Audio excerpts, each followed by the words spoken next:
Good day, ladies and gentlemen. Welcome to the show. Listen, I'm glad to have you guys here.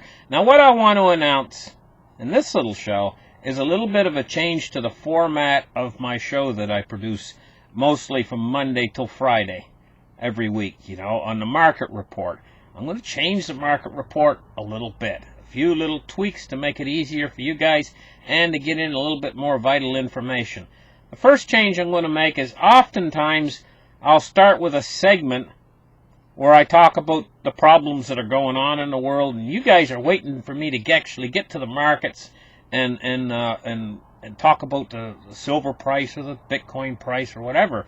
And while I'm talking, and you don't know how long I'm going to be talking there, and you have to skip through all that if it's something that you're not interested in. I'm going to eliminate that. What I'm going to do is I'm going to try to get into the markets within the first 30 seconds of the program, fairly quickly into the markets. And that way, we're going to cover the markets and we're going to move through them fairly quickly. Probably within the first 6 minutes, we'll have all of the markets going and have all the markets covered.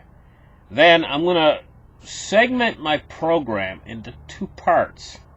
The first 6-minute part covering the markets, and the second 6-minute part is going to be covering other events in the world. So we're going to run through it real quick. Let's open up the charts and I'll give you an example of how I'm going to do this. Within the first 30 seconds, I'm going to get right into the market. This is going to look something like this. We'll be covering the silver price, and then we're going to skip right in. We're going to cover the Bitcoin price for the day, and the charting on Bitcoin.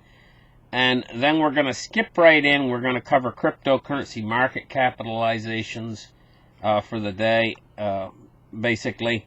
And then we're going to skip right into the Dow Jones, which I'm sure you guys are all familiar with this format of how I've been doing it, but you're not going to have to wait for it to get started. I'm going to jump right into it right away. Within the first 6 minutes, I'm going to have all of this covered. So then we're going to move into oil price and U.S. Treasuries. And then we're going to move into the dollar, what the dollar's doing. And then I'm going to add two new things to the program after that, immediately thereafter. I'm going to add a live earthquake map so you guys can see where all of the earthquakes have occurred while you guys been sleeping. Like in the last, 2 hours ago, there was a 4.7 earthquake in Peru. We had a magnitude 4.5 earthquake in Chile, 4 hours ago. And we've had a number of earthquakes out in the California region, most of them small, within the last few hours of around 2.something. 2.8. This one is 2.38 earthquake in Rancho Palos Verde, California, and so on. So we're going to cover the earthquakes real quick. And then we're going to move into the global diseases map, and we're going to cover where the disease outbreaks are and what's happening with them. And then we're going to do stories of what's happening in the world, like in the second 6 minutes.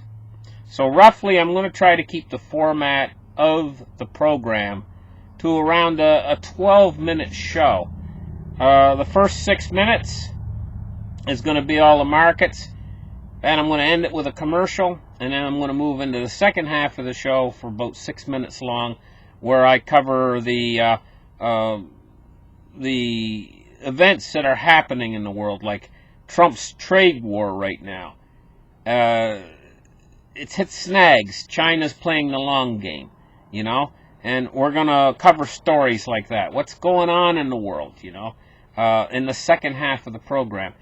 I'm going to try to end the show at around the 12 to 15 minute mark.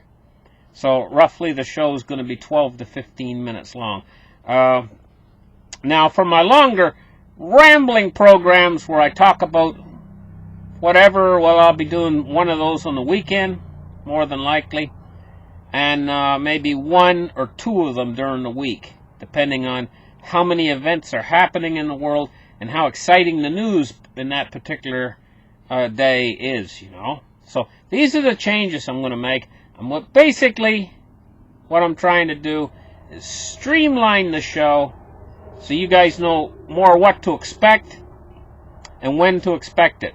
A more streamlined show that's easier for the viewer and easier for you guys to view the show because you know what to expect at what part of the show, and the shows are going to be more uniform that way and get to the point more rather than it's going to be a better change. I think it all around it's going to work out better in the end.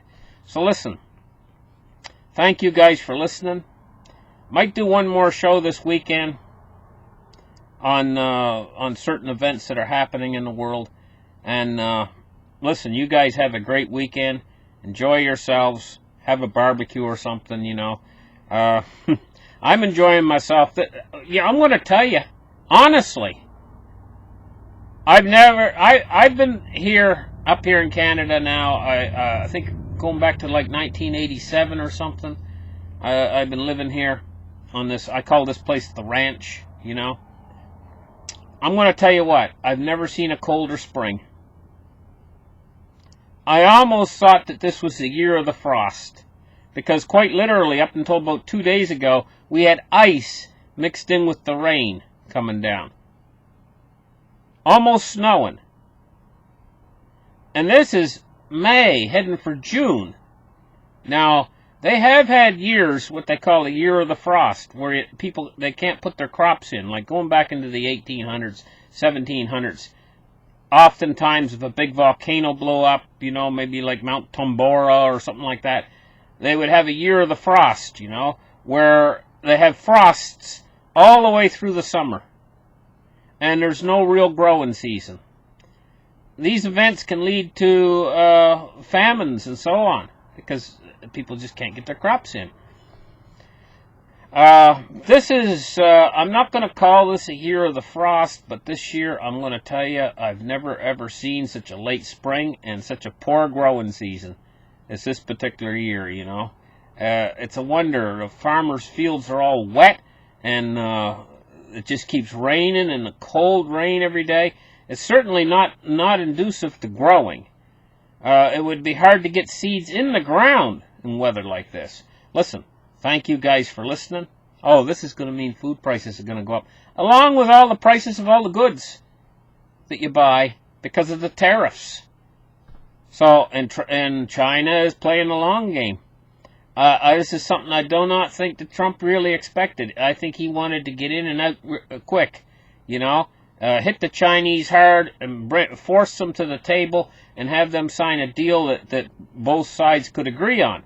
I think that's what Trump wanted. I don't think Trump really expected it to go this way, and for the Chinese to dig their heels in, and possibly for the Chinese to hit back with things like weakening the value of the yuan, or their national currency, and also hit back in ways that they haven't hit back yet, like perhaps they're the largest exporter of rare earth minerals, and I don't think they've hit that way yet, but they could. They could, because those are used in industry tremendously to make all your electronic goods and stuff like that, these rare earths.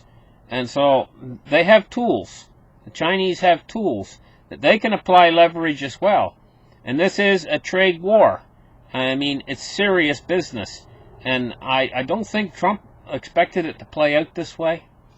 And this is possibly a worst case scenario. And it's going to start to really impact the markets when they start to realize that both sides are actually dug in. And there's going to be no quick deals on this. Listen, thank you guys for listening. Like and subscribe, and we'll catch you guys in the next show. Bye-bye.